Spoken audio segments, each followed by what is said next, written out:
Headlines and ad slogans are often misleading.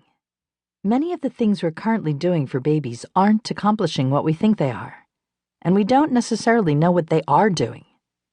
What we do know is that families are spending a lot of money and energy on these efforts.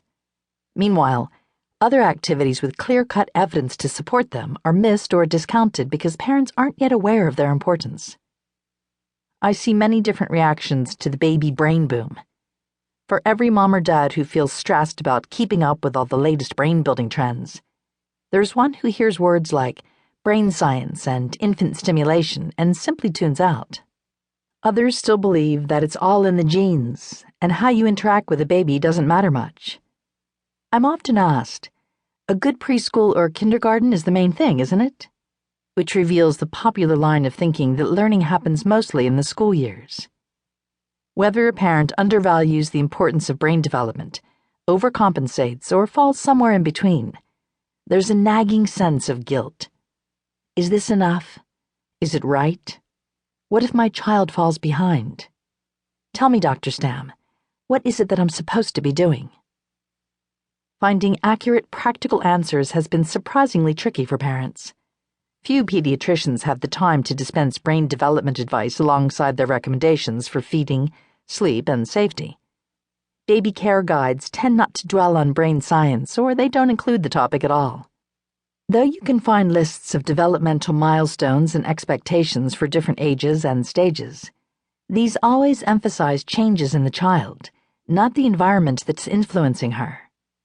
News reports barely have time and space to explain the experiments, let alone interpret their findings in a way that helps you make sense of the latest crazes and decide how you want to spend your time, money, and energy with your baby.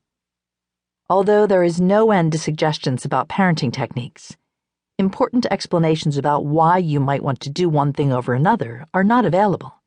The urgent sales descriptions you read on all those brainy toys and potty chairs with lights and sounds were written by advertising agencies wanting to sell products, not by neuroscientists who understand firsthand the facts about brain function.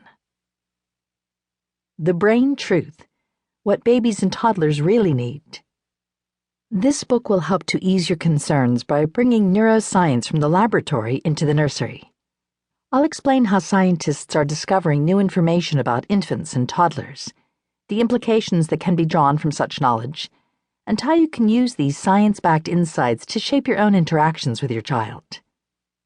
What the science tells us is this. 1. What babies need is simpler than you might think. 2.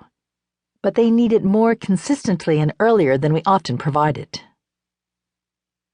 3. My recommendations for early care are within every parent's ability to provide, regardless of your resources. 4. In fact, they're as easy to learn as ABC. The cornerstones of what a bright, happy baby or toddler needs are attention, bonding, and communication. Let's examine each statement more closely. What babies need is simpler than you might think. Sometimes parents interpret the new brain evidence to mean that if you do more and more of the right things with your child, she can become a genius. That's not what the scientific findings suggest at all. The data does not support the idea of brainy videos at 6 months, baby software at 12 months, the Chinese lessons at age 2. Far from it.